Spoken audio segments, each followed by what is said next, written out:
如果9艘的确很惊人，那但是是不是9艘呢？这个我个人保留这个态度。我觉得啦，这是一个军备竞赛的一个号角响起，然后要让解放军朝着这个目标前进。但是中国人绝对不会上当。为什么这么说呢？其实我们无法测知解放军到底要造几艘航空母舰，但是我们可以从它的打击群的规模来推知它大概有几艘航空母舰。我们要来持续关心，尤其在水上哦，谈到解放军的威胁，刚刚特别提到了嘛，美国他寄出了他这个中国军力报告当中，五角大厦特别提到，我们要今天关心有关于大陆的航母，因为美方是这样说的，预估了做了一个战力分析，2035年大陆的航空母舰数量将会达到9艘，代表说，中国海军现在正在以非常超越预期的速度追赶上了美国用70年累积的一个海权的优势吗？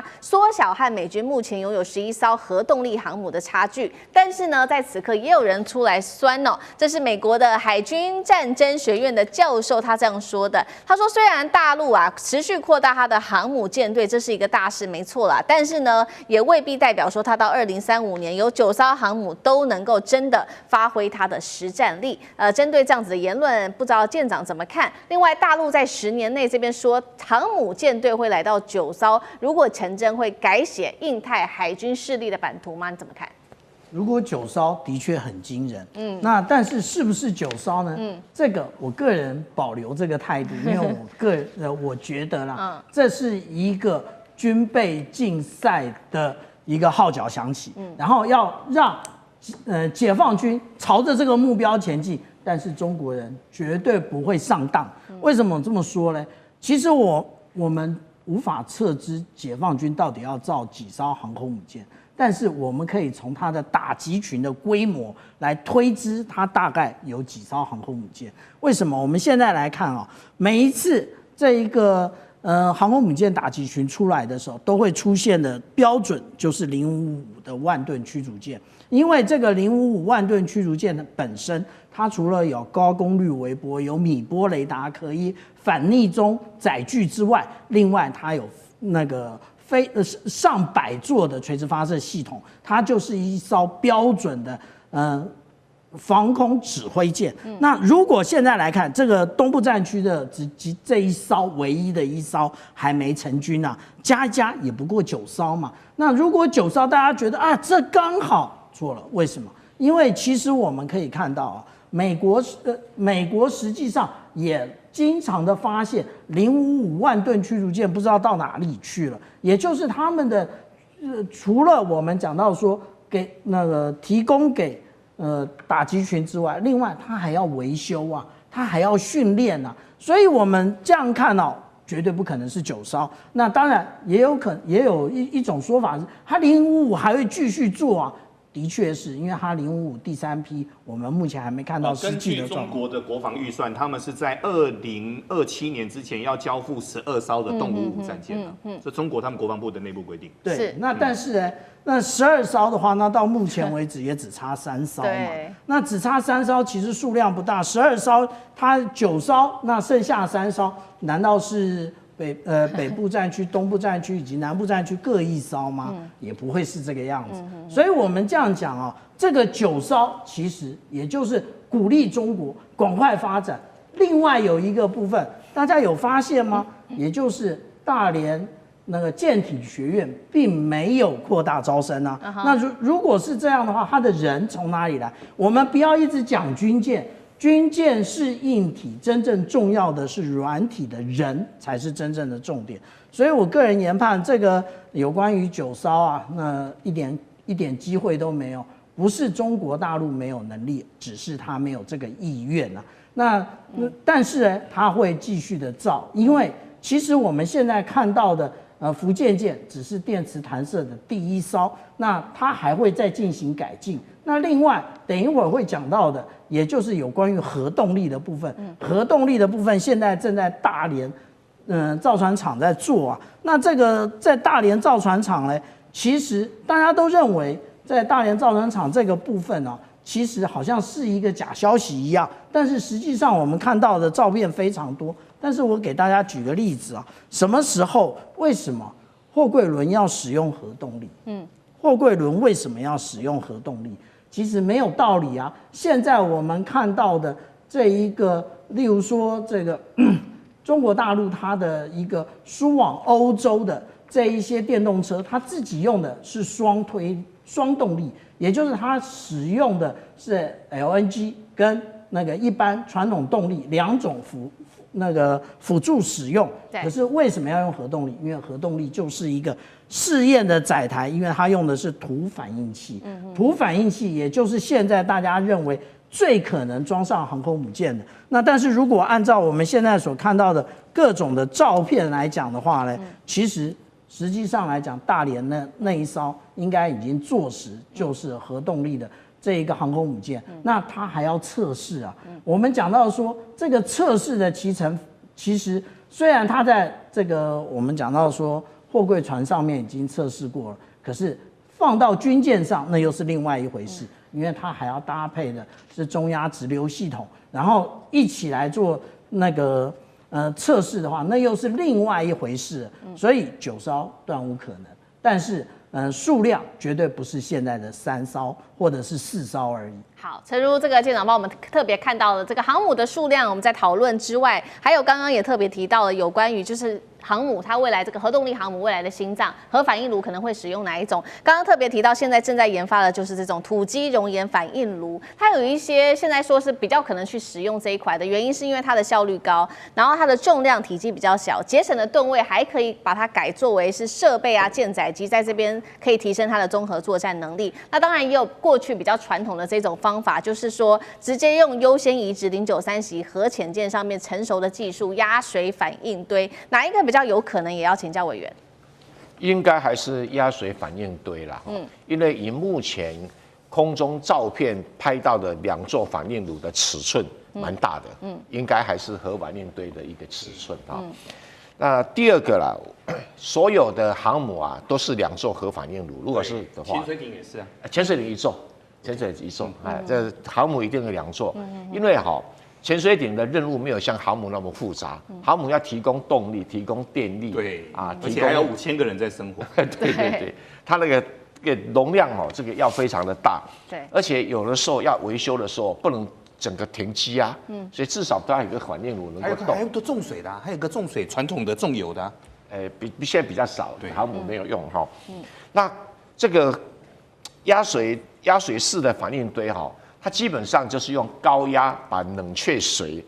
弄到那个核反应炉的周遭，把热带走，所以核反应炉的热度啦会维持在一定的水准上面，然后带走了以后变成高压蒸汽，高压蒸汽就来推动这个涡轮啊，让这个整个核动力啊可以进行。但是如果是土基熔岩堆的话，它的冷却啊是熔岩。它的冷却剂啊，不是高压液态水，1700度的盐呐，就是把盐液化，超高温，对，1700度液态的盐，液态的熔岩，但不是一般我们吃的熔对，岩，不是，更精化了，更精化，不是我们吃的盐，但是是盐卤没错，是盐卤没错，那不是我们吃的盐哈。那因为它的稳定度比较高，而且土基比较便宜啊，因为它用土是用多少？用土好像用那土232啊。然后，如果是这个压水反应的话，它用的是铀235，那土232因为取得比较方便，可是它有一个很大的困难，因为你用的是熔岩来冷却，它会产生一个对材料的要求非常高。为什么？因为盐是会附属所有的材料的，而且管线又很复杂，所以它的故障率会非常高。所以到今天一直都在研究，然后一直没有办法商转，就是材料科学还找不到一种说我放在这边的时候，它的零组件损坏率可以低一点的，到目前没有就是包括大陆已经做出了这些土基熔岩这样的反应堆，但基本上目前为止它只是比这个欧美国家做的这个时间寿命来得长一点，但是还没有到的。可以你在海上耀武扬威的地步，因为海上的盐分更高嘛，你里面有盐分，外面有盐分，那个维修起来是一个负担很重。你总不能说航空母舰要出去作战了，一面作战一面维修，这个对这个航空母舰的指挥作战人员是一个很大的负担了哈。那我们这所以得到个结论说，洞4应该是双核反应炉。OK， 因为美国所有的核动力航空母舰全部都是这个双反应炉。那第二个，我们觉得以目前来讲土基熔岩堆太先进了，摆上去不够适用，所以还是用传统一点的，比较可靠。好，这边一边是看到了美国看到了中国大陆航母快速的建造，那另外一边呢，美国当然也是持续的踩下油门，所以他最新也宣布了他自己的这个福特级的核动力航母呢，2号舰甘乃迪号会提前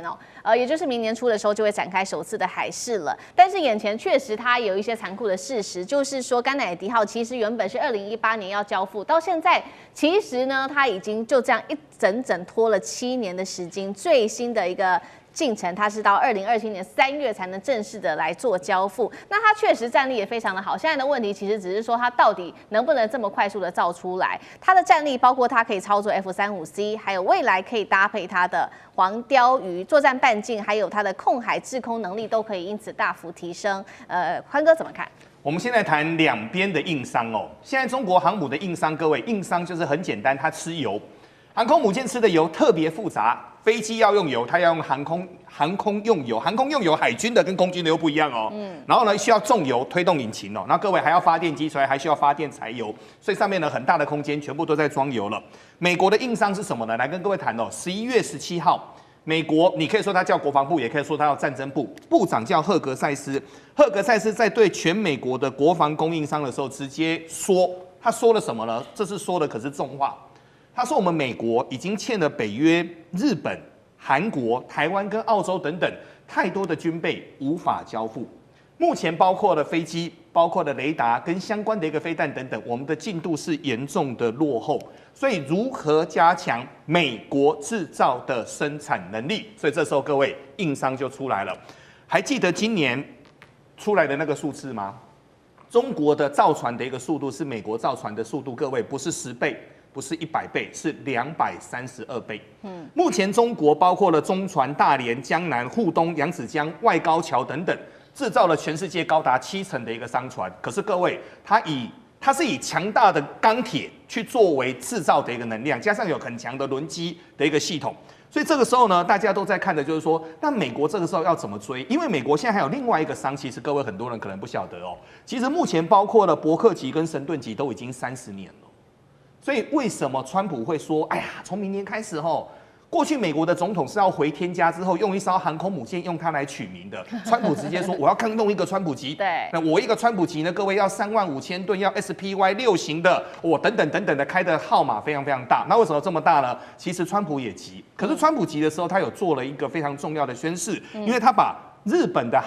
他把韩国的韩华造船直接引到了美国费城的海军园区，那个海军园区很大美国的包括圣地亚哥的海军园区、费城的海军园区等等，那个都非常非常大。那为什么呢？他们就是说，我们美国人造不出来，我们请韩国人来造，看这个能不能突破。所以就现在来说的话呢，双方开始在做整个军武了。但其实呢，刚才我们2位先进其实也都应该了解各位，你们知道苏联怎么瓦解的吗？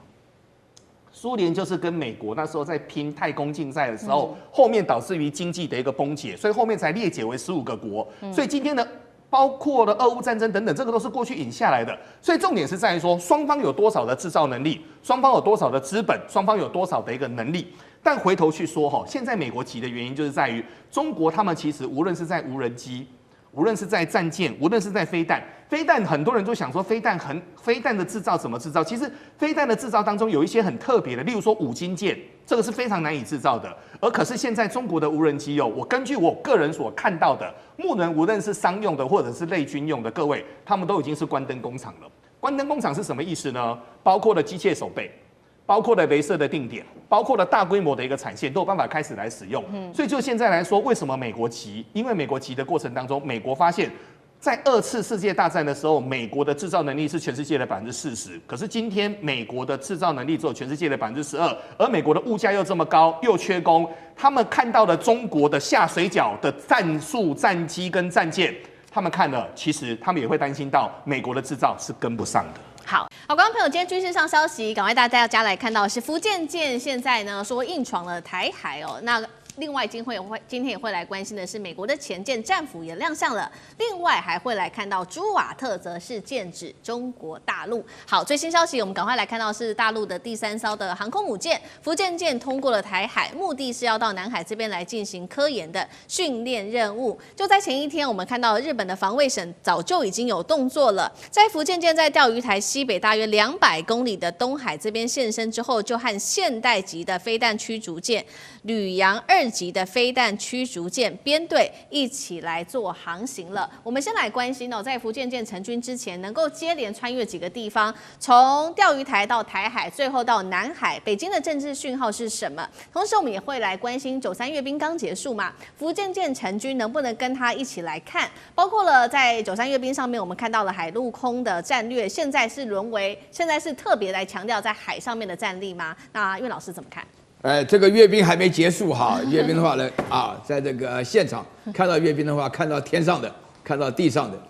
海上的就没看到。那现在的话呢，福建舰这里面情况下，我这边强调一下，这个沿着这个路线原来的这个山东舰的话呢，也是经过台湾海峡以后，到了南海就开始正式服役。第9次海测以后呢，这个也就是要准备它的政治信号的话呢，就是阅兵还没有结束。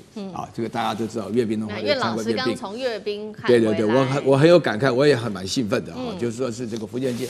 为什么强大电磁弹射快速就是非常快速，因为现在这个航空母舰来讲的话呢，它是一个非常重要的一个展示，这是第一个。那么第二个，北京释放什么样的讯号呢？北京释放的一个讯号就是说，阅兵之后的话，我们开始照顾我们的核心利益。北京的核心利益是什么呢？不瞒大家说，就是这里。北京的核心中的核心，红线中的核心的话，不单是台海，就是台湾所以说呢，这个台湾这个事情也会挂在嘴里。今天的话呢，就是海克赛斯遇到董军然后这个贝森特遇到了这个何立峰然后这个王毅遇到这个卢比欧，他们讲的都会是台湾所以说这个的话呢，看得非常明白。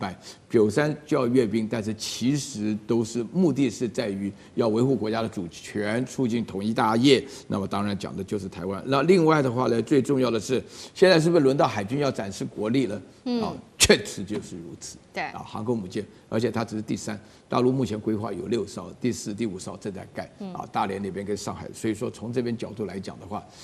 我那时候就会觉得说是那个舰载机或者比如说是那个歼35有出现嘛，大致上也就是要告诉大家，这个里面的国力的展示会持续下去的。好，93阅兵之后，特别我们就可以看到，那现在秀出来的就是大陆方面要秀出的海上的战力了。但是其实呢，在福建舰正式的来到台海之前，我们现在看到美国方面早就也开始已经有动作了。我们首先要来看到是美国，它派出它的2害2级的核潜舰，已经出现在菲律宾海这边进行的是战斗的侦察。那它是美国的改装的第4艘巡弋飞弹的核潜舰之一，能够携带154枚的战斧巡弋飞弹，射程2800公里，这当然了是对航母来说具有巨大的威胁。除了美国之外，我们看到日本则是派出它的 P3C 的反潜舰，也紧盯福建舰。等于说全程的来做监测，大家也在看说，美日到底是希望收集到福建舰什么样子的参数呢？那美国这次特地让它的2害2级这个2害2号亮相，是想要暗示中国大陆美军未来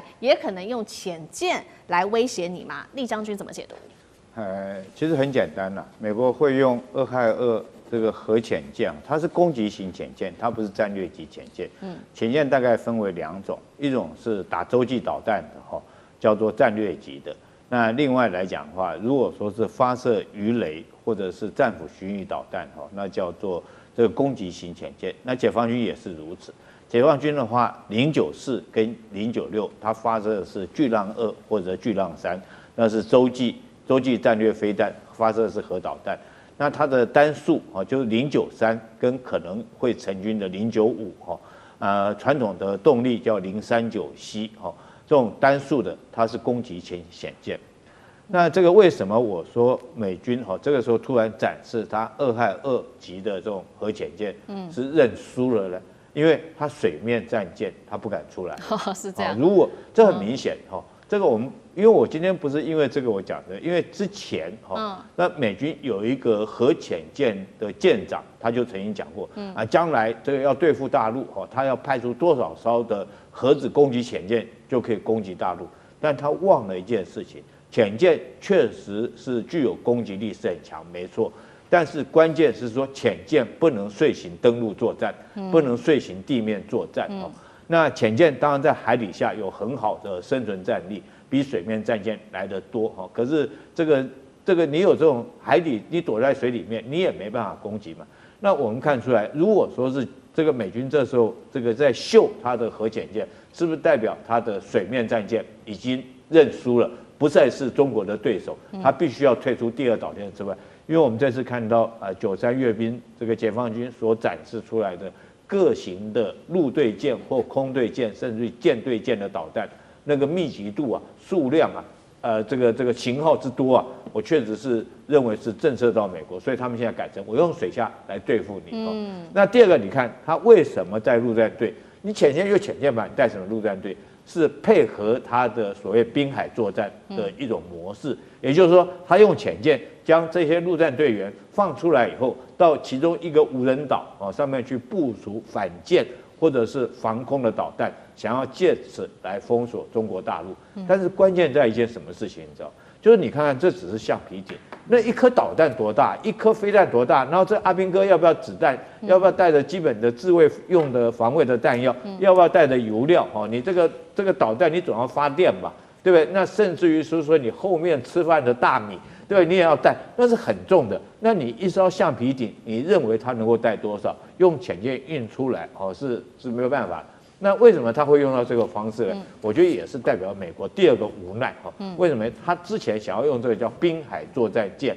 但是这款军舰做出来服役不到10年，他们美国自己就把它淘汰了。为什么？他发现说是本来想设计这款战舰做滨海战斗舰，但是发现说这个处处想要用，就处处都不能用，完全不能够结合实战。后来他想到一个方法来销售这个滨海战斗舰，说卖给我们台湾结果我们台湾说我们也不要这个。你看这条滨海作战舰设计有多委屈，连我们台湾都敢勇敢的跟美国说我们不要，因为这真的是没办法，也不实用，不结合战场的实况，所以他很无可奈何，只能用潜舰来运送这些海军陆战队的队员来遂行他所谓的滨海作战。但是我觉得从中这个也显示出来美国的一种无奈。当然这次来讲的话，我觉得这个从这个讯息，他们到南海去，然后这个福建舰也部署在三亚，我觉得南海会是将来中美这个博弈或军事上斗争，除了说是这个台湾海峡之外，南海也一定是一个很重要一个战略要域，重要的一个战略海域。好，中美现在在这边第1岛链，尤其是关心我们看到的是台海跟整个南海的布局都各自派了，不管是福建舰或者是这个美国的潜舰。但是我们看到美国现在另外一方面也把它的是隐形型的这个驱逐舰给放在关岛，这个同样也是最新消息是在9月8号，我们画面上看到这个美国它现在派出的是朱瓦特级的飞弹驱逐舰朱姆沃特号停在关岛，正式的等于它部署了它的第7舰队。那其实这个朱姆特号，它具有海上幽灵的称号，是美国最大的隐形驱逐舰。它的优势包括它的雷达回波可以降低50倍，还能够从160公里外来开火。未来等一下会请张将军来帮我们看它可以搭载这种极音速的武器，被定位为未来美国最尖端的斩首舰。目前是只有3艘而已。那张将军怎么看？我认为它这个进驻到关岛的阿普纳海军基地，就是它的军港。我认为这个就单个来看，动555的大区跟这个我们叫朱瓦特号的这个有点逆中性质的飞弹驱逐舰来看的话，我认为旗鼓相当。因为055它是112个发射单元，那这一个朱瓦特它是有80个，因为它20乘以4，它每一组是4个，就是80个。我认为旗鼓相当这个那在这来看的话，就整体战略来看的话，我认为这一个朱瓦特级的飞弹驱逐舰，它可能会屈居下风。你要从很多方面来看，因为现在打仗不是从这个单打独斗，我们第一个看它部署，第一个它是小兵力调动，小兵力调动兵力就担保。你说它大兵力，美国大兵力过来进入这个阿普拉海军基地，这个表示说它是个集成战力、合成战力、合成打击，它单个啊过来啊。第二个没有看到大量的空中作战兵力耶，今天海军如果没有大量空中做掩护，它在暴露在空优或者是制空作战优势的这个一方，它会吃亏，因为敌方拿空优来制衡。第三个来看伏地有限，因为美军现在在第一岛链、第二岛链这个地方的部署，它的伏地相对有限了，没有像以前。因为以前的话是军力上这个射程有限，战机航程有限，火力也是距离有限，就还可以。现在都不一样了，现在都是远程，都是精准。那你这样的话，美国这方面的优势就没有了。那我们现在来看怎么来看呢？这个朱瓦特最怕的是什么？他最怕中共的饱和攻击，因为中国大陆有地缘优势，就在我边边。你这边我们每一个点名来打，我最后饱和攻击，我这无人机就过去了。无人机对你做侦察，无人机察打一体，它可以侦察你，也可以打你哦，察打一体哦。再加上如果自察无人机蜂群攻击，你光这个无人机你就应付不过来了。何况中共，我们这次看93阅兵的话，这个包括空射式的鹰击系列的，你现在空射的时候，鹰击15跟鹰击21，那过来了，拿空中来打你呢，用鹰击15跟鹰击20来打你，你怎么办？你怎么跑？第二个，它也可以做箭射的，鹰击17。鹰击妖拐跟鹰击两洞是舰对舰的反舰巡弋飞弹，那鹰击来打你，海上也可以打你啊。另外一个，它的中共也有鹰击19，鹰击是潜射嘞，从潜艇里面发射反舰飞弹的。你三个你怎么去招架？有空中的，有水面的，还有水下的。另外不要忘了，中共如果下面伏击的核子动力或者是传统动力的攻击潜舰在下面伏击。那你怎么办？你的朱瓦特你怎么样？空中、水面、水下都是这种饱和攻击，我认为会陷朱瓦特于不利。所以而且它只有3艘，幺洞、还有幺洞动幺，还有幺洞动两，幺洞动两还没有完全战备，到现在真正可以作战的只有2艘。所以他认为在这一方面的话，美军在这块数量上是吃亏的，然后战术战法跟地缘战略上它也是吃亏的，还有3度空间的对它的压力。美军也是吃亏的，它有3个吃亏，所以会对他来讲是比较不利。好，特别来关心中日关系还有这个包括在美国之内的等等的关系，我们来看到台湾有事将会行使集体自卫权，这是来自于高市早苗最新的说法。这说法一出是引发了中日外交战的全面引爆。那么等一下我们也会来关心到的是，现在由这个高市早苗的一些作为跟他的言论，看起来是不是日本的军国主义复辟危机再现呢？等一下都会一起的来做关系。确实可以感受到中日的关系最近剑拔弩张，这一把火主要就是由新的日本首相高市早苗他所烧起的。7号的时候，他在回答质询时是这样说的：如果台湾有事，伴随对方使用武力的情况之下，是有可能构成日本能够行使集体自卫权的存亡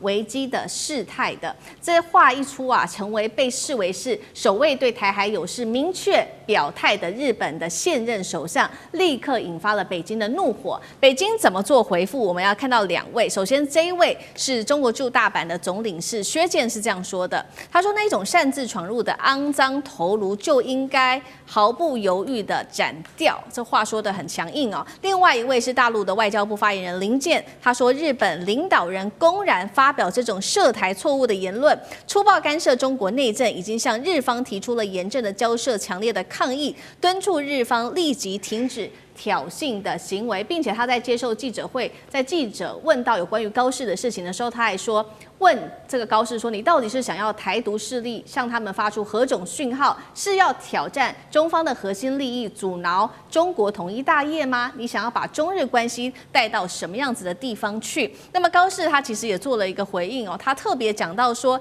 针对这些发言是符合政府的见解的，他不会做撤回。现在看起来中日关系已经烧到最高点了，为何这个高市要不惜杠上中国战狼，也要硬撑到底？汉庭怎么看？第一个最简单的当然是转移内部的焦点他在竞选的时候承诺要让日本的经济规模10年之内翻倍，他要透过大规模的财政刺激啦、货币宽松啦，但现实的状况呢，日本的债务高涨已经超过 GDP 的250%，位居全球的前列。它如果继续举债撒钱的话，那本来就已经岌岌可危的财政平衡，大概只会离崩溃更近。同时，屋漏偏逢连夜雨，在今年10月，公民党呢也退出了跟自民党的执政联盟，所以高市早苗呢，他已经失去了在众议院的稳居多数，政权岌岌可危。在这个局面之下，他当然会需要一些破局的举动，是啥呢？那就是来谈一谈台湾问题，对吧？那就是转移国内经济颓势的一个替罪羔羊啦，台湾嘛真可怜。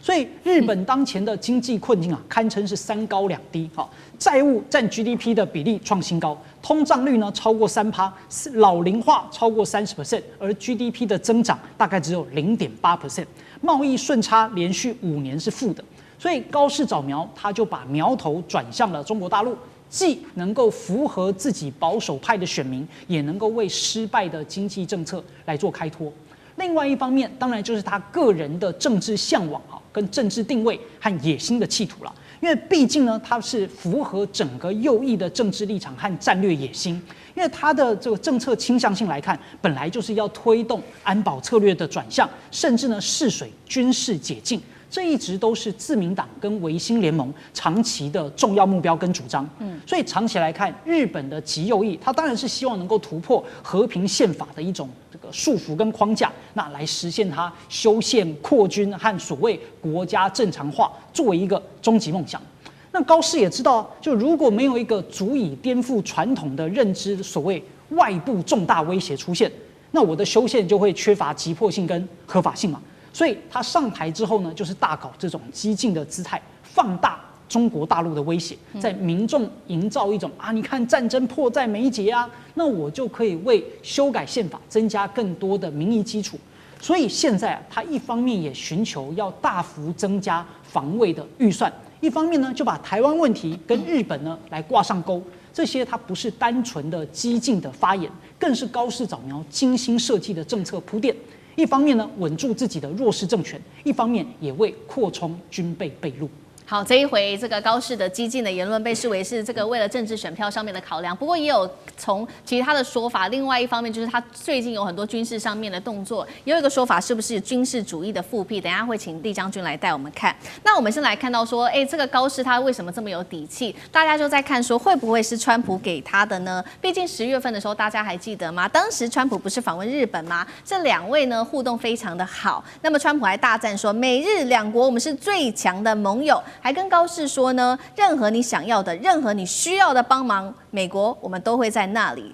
这个话才说完1个月，怎么这个川普立刻态度大转向了呢？我们要来看到，在记者被问到这个中日的外交风暴问川普的时候，没有想到川普是冷酸这是最新消息。他说，很多盟友也不能说是朋友，他们占我们便宜的程度是超越中国的。为什么川普态度又大转弯了？高市会成为川普外交弃子吗？这有点讽刺哦。干哥怎么看？因为你得罪的是中国。你要我川普表态的话，我就不能表态，很简单。为什么？老实讲一句，高市他本来就是一个右翼倾向的首相，这个我们都知道。但是高市也是很少数上任之后，大家知道日本首相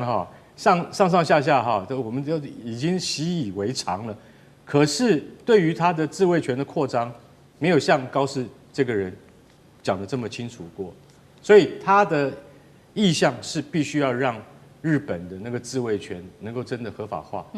能够扩张。那所以说，他对于这个在日本周边海域的这些日本自卫队的活动呢，他基本上他都是非常赞成跟支持的。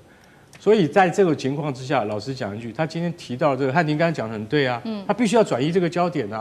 不然的话，你说他今天他的债务高筑然后你现在还要再扩增一样的军费吗？对，他必须要再扩增。你知道 F-35已经订到了60架了，然后已经到货35架了，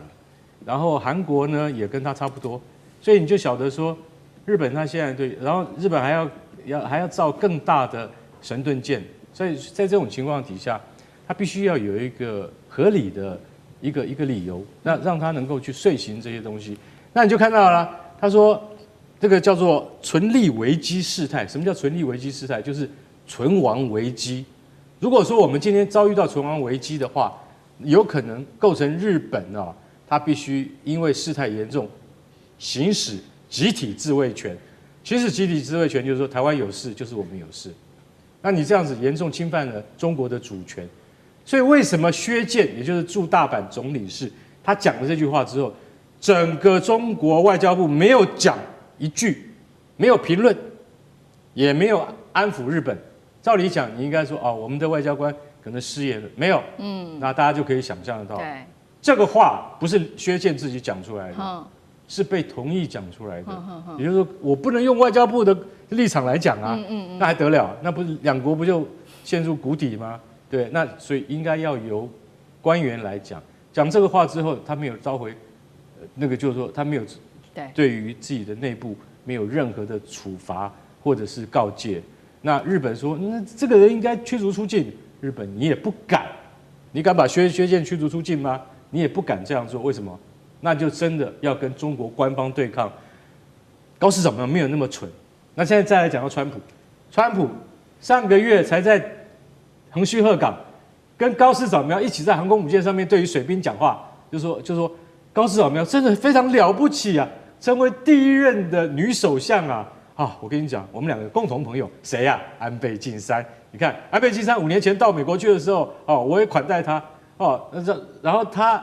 也款待我到日本来，所以我们两个共同朋友就是安倍晋三。所以高市早苗一听就说好，我马上送安倍晋三的球杆给你哇！川普就觉得说，你真是很会做人。那好，可是才1个月前，两个人如胶似漆，因为大家知道高市早苗的英文非常流利，不需要翻译的，所以这造成他跟川普之间的沟通其实是很顺畅。可是还不到1个月，为什么川普既然今天接受记者的访问，说，你看那个薛健的事情，总统你有什么看法？他说没有啦，我跟你讲啊。很多朋友也不见得是真的朋友啦，因为有时候他会占我们的便宜啊，比中国还要厉害。你讲的不就是日本吗？对，意思是什么？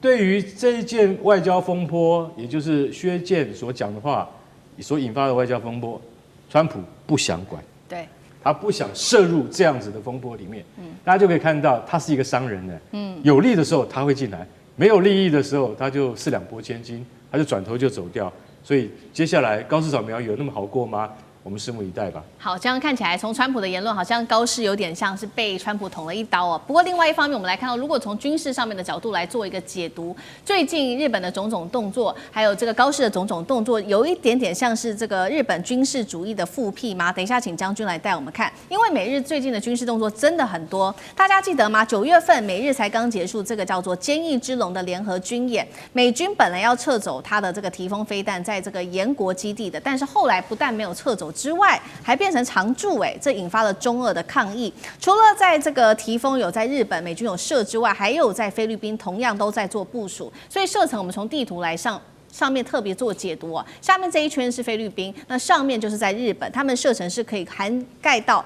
北京、上海，甚至是俄罗斯的海参崴的。再加上高市又有这么激进的言论，触动日本军国主义复辟的敏感神经，好像都是来威胁中国的吗？这是第一个问题。第二个，是不是有军事主义复辟的现象？日本会不会成为美国对付中国的一个大刀？厉将军怎么看？第一个我先解读一下这个高市早苗讲那句话，因为我们听的都是一些外交辞令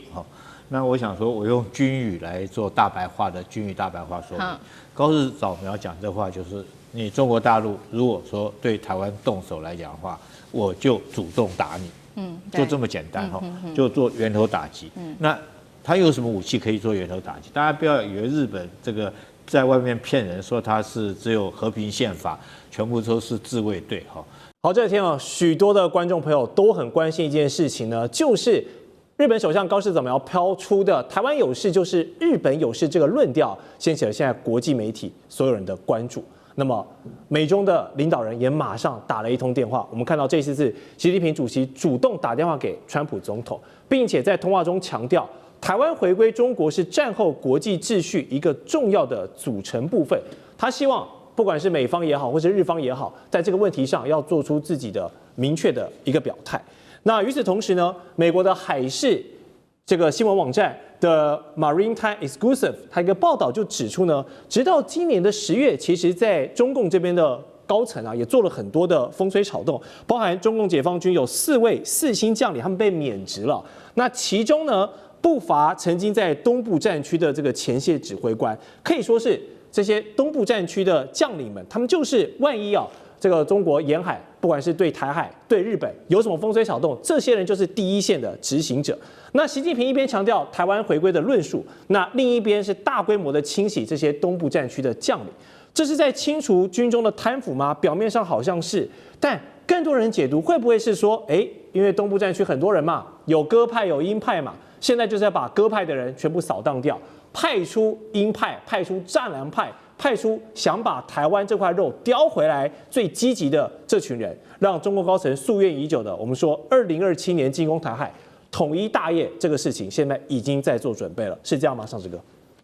其实我们在看有关于2027年的这个全世界，包括很多的这种军事的智库，大家会直指2027年，其实有好多原因。那这个原因不乏，首先第一个部分是习近平在2022年当时是第三任哈，所以到2027年是第4任，这是第一个，他权力的延续，这第一个。再来的话就是中共的解放军的整体的军备，包括第6代战机，包括我们讲航空母舰的第4、第5的话，大概都在2027年能够非常完整的成熟的成军。这第2个，第3个都提到说，中美的军备这件事情，到2027年，中国大陆的解放军的总体赢过美国是会更完整哈。所以以及第4个，我们在思考的其实就是什么？是中国大陆内部本身，包括经济或各方面的稳定性，已经可以承担一旦要攻击。我们刚才讲应该叫武统台湾的时候呢，如果国际制裁各方面，中国内部的经济体制是可以挺得过的，因为他们一直在准备好。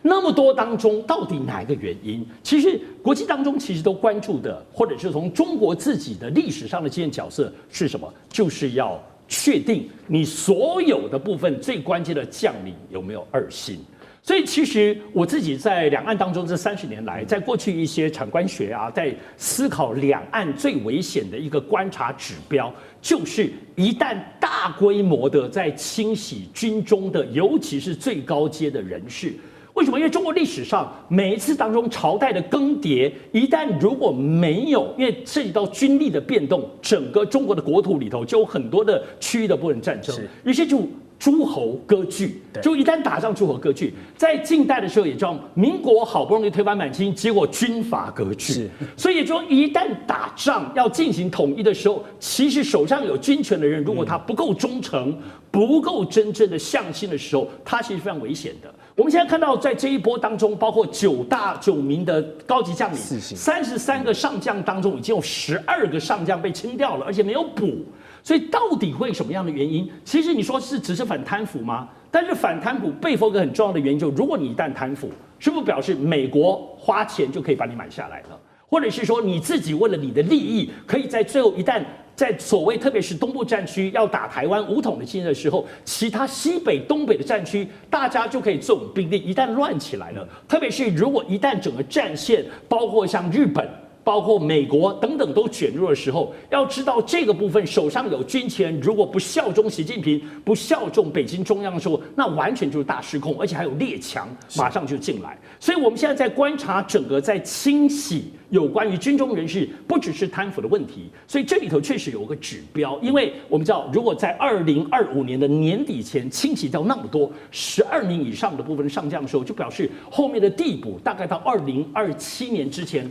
2年内。因为我们看火箭军的经验，1年内、1年半、2年的话就可以稳定下来。所以现在两岸当中的这个紧张，我们确实要看。我个人是特别觉得，军事人士当中的清洗是指标两岸。我们都知道，今年的部分已经很确定，9月、10月，中国大陆已经是推进两岸所谓推进统一了。这个部分不只是对台湾民众宣说哦，是对14亿民众的同胞也都是讲要推进统一了。所以军事是恰好是一叶知秋。是好，这个尚志哥帮我们点出了从高阶军事将领的人员调动呢，就可以看出这个中共在实务规划，尤其是在统一这个议题上呢，现在步伐是迈开了。好，那全球现在再度聚焦台海局势，还有当中的各种政治博弈跟诡局。中国央视也重提了日本曾经在2021年呢，就针对台海有事，其实就模拟过了3套剧本，这不是什么新东西。但是因为首相的一句话呢，又被考古挖出来了，并且上了中国的网络热搜。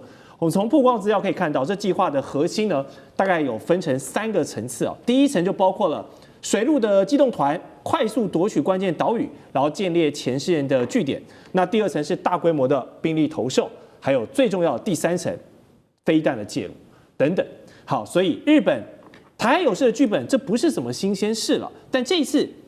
首相在公开的场合从他的嘴里说出这句话，引发了这么大的风波。2个问题想请教这些大使：一，台湾有事就是日本有事，日本是玩真的吗？还是万人响应、无人到场的漂亮话？2，就是中共解放军对于这套计划，我们说日本设定的3层计划，有没有什么解放？就是最重要的是加强战备力量。这个事实上，2016年开始，日本就已经在这个所谓的西南诸岛，就是我们讲的琉球群岛，是从最南到最北，全部加强军事的部署。那最南的一个岛就是最近这个小泉啊，他去到的这个与那国岛。与那国岛距台湾110公里。那小泉最近就是明白的说明，他说要在这个与那国岛部署034中程防空飞弹。那过去事实上与那国岛，我们得知的消息，它在上面的部署了所谓的这个监侦的设备，也就是侦察观察的侦察的这种雷达设备。是。那飞弹上舰的话，这一次连型号都讲得非常清楚。当然，这个034的中程飞弹防卫部署，非中程防卫，它是大概是针对防空的，大概是50公里以外的50公里左右的。那是不是还有更远程的打击量？我们不得而知。可光就这一点，中国大陆的这个外交部的发言人毛宁就已经昨天在记者会里面提出关切，说日本在距离台湾只有110公里的这个岛屿上部署攻击性的武器这个是非常危险的举动。那可是这个日本在这些岛屿上有所动作，已经有多年了。只是目前就是说中日关系紧张它这个问题变得更敏感，而且在最敏感的时候日本的国防部新任的国防部的小泉部长还特别跑到与那国。是，你知道与那国离日本是1000里之外，离台湾只有110公里。所以呢，他特别强调这么一个对日本来讲非常的所谓以前我们应该讲说外岛，最偏远的外岛这么重视其实也象征了日本对于这个他的这个琉球群岛这个防卫是多么的重视。包括刚刚讲了，他这个整个的目标其实大部分就是什么战备。你说我们从与那国岛往北走，往北一直看与那国、石环岛、宫古岛、下地岛、那霸岛，再到奄美大岛，它每一个岛现在都在加强军备。军备的方向就是3个，第一个什么？增强驻军，像这个与那国岛以前是没有驻军对现在上一次消息是160人，160人，因为它那个岛很小对，非常小那宫古岛是600人。那宫古岛它的最高的那个山点是500公尺，上面设了一个强力的雷达。那另外它的这个所谓的这个什么，它的这个飞弹对空，我们刚刚讲的034是对空，它这个宫古岛很明确，它还有对舰，地对舰，对着海面舰艇打的，两者皆有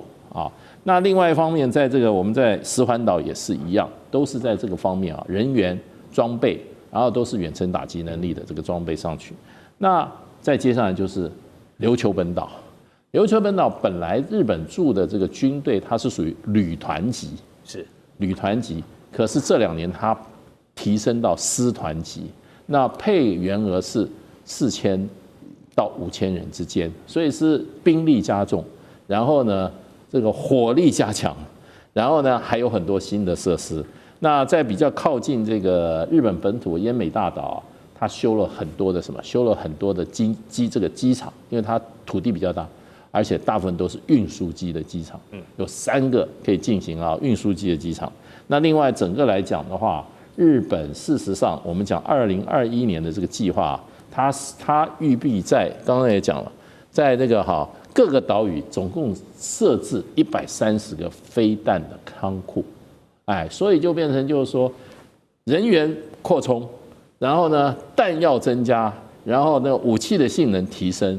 那还有就是它的监察、电战能力电子作战能力、反干扰能力全部都加强。所以呢，这个在这个2次大战以来，过去琉球是属于美国在管辖，现在日本的自卫队已经把它当做一个攻击前沿了。因为为什么不是攻击前沿，而是防守前沿呢？也有说他要把这个将来的战斧飞弹也放在上面的话，战斧飞弹有的就可以打1000公里以外，所以呢就变成这个对日本来讲是一个极大的改变。那你说琉球群岛有这么的受到威胁吗？好像也没有。所以在他这个在加强，比如说这个与那国石环岛的时候，这上面的军事的整个的部署当地老百姓都非常的反对。对，因为他们就说，本来我是无武装的，那不会变成军事打击基地。那你现在变成武装了以后，又有远程打击别人的能力的时候，那真正情势紧张的时候，他就可能被打击。所以呢，这个对于与那国岛、对于石环这几个非常靠近台湾这几个岛，他们越离这个日本远，越离这个台湾近的，他们这个老百姓心里面都是蛮抵制的，可是看起来日本加强这个琉球群岛整个的人员的以及装备的人员的部署将被提升，这是一个既定的计划。而且进行的速度非常的快。了解。好，因为一句台湾有事论，让中美日3方的领袖呢，现在都为此通话。那我们台湾的长官们有什么表态呢？来看到行政院长卓荣泰25日就针对习近平声称台湾回归中国是战后国际秩序重要组成的部分，他表示呢，中华民国台湾是完完全全的主权独立国家，所以没有回归这个选项。纽约时报则分析习近平向川普提出了一个不同的论述论点就是在中美2战的时候呢，曾经是并肩对抗法西斯主义跟军国主义的伙伴因为日本2战的时候又侵华又偷袭珍珠港嘛，所以是中美2国共同敌人，这个没有任何的毛病。那不该让台湾这个问题来动摇曾经的历史纽带。那习近平试图用2战的叙事来拉拢川普，但后者呢似乎没有要接这个球，没有要去提这件事情，继续维持美方一贯以来对台湾议题上战略模糊的这个立场。那不知道这是2人认知上的差异呢，还是就是一个避讳，我不想跟你主动掉入到你的陷阱里。那乌克兰的结局已经对于大家全世界已经是个血淋淋的案例了。台湾生活在这边2300万的人，我们可以认为这是一个什么样的启示？干哥你的看法？所以你看刚才大使所讲的这一段非常重要。为什么？我为什么要在西南诸岛然后建立飞弹的仓库？然后他一直没有提到海上自卫队。其实海上自卫队未来的动向才是最重要的。大家要有一个观念，日本海上自卫队现在是全球第4强了。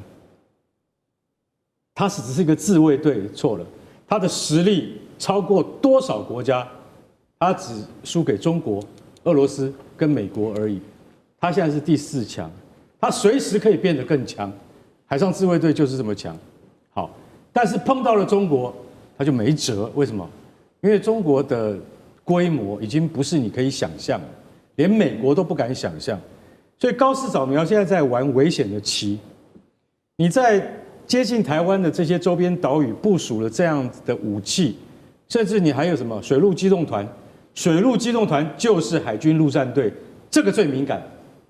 你只要部署了水陆机动团的意思就是什么？你派了最精锐的部队到这些岛屿来，那就是台湾有事，马上就可以动起来。所以水陆机动团绝对不是来玩的，它是很可怕的部队，是日本自卫队里面的精锐。自卫队到现在规模不到15万人，你就派了水陆机动团来，这代表什么意义？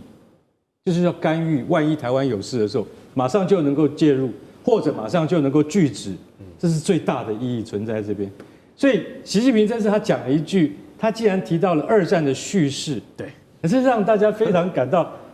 因为其实中国在2次大战的，就是说解放军他所扮演的角色，在历史上从来不是他们要强调的对象，因为他们承认是由国府来打这场战争的。但是这一次他们必须要拿出来，为什么？他说，中美在2战期间并肩抗击法西斯主义跟军国主义，我们应该好好维持着这个几十年来的共同的特性跟成果，所以希望川普能够重视这件事情。那其实老实讲一句，中国在就说我们10月25号的台湾光复节的时候，台湾光复没有什么活动啊，台湾本身都没有什么活动。大陆那边是大做文章，大做文章是什么意思？就是必须要去回顾历史，知道说台湾是从日本占领底下光复的。那现在中国愿意回到史实来审视这件事情，反而是台湾自己的政府不愿意审视，他们叫做中战，不叫光复，你听得下去吗？所以行政院长卓荣泰他说，台湾是完全独立自主的国家，没有回归这个选项。对，我们都同意，你现在是独立自主的国家，但是两岸之间难道永远不要谈吗？我想再这样子下去的话，习近平的态度只会越来越强硬的，而且对美国的施压会越来越巨大。是，好，两岸人民同文同种，所以我们还是不希望看到两岸真的有这个兵戎相见的一天啊，天佑台湾。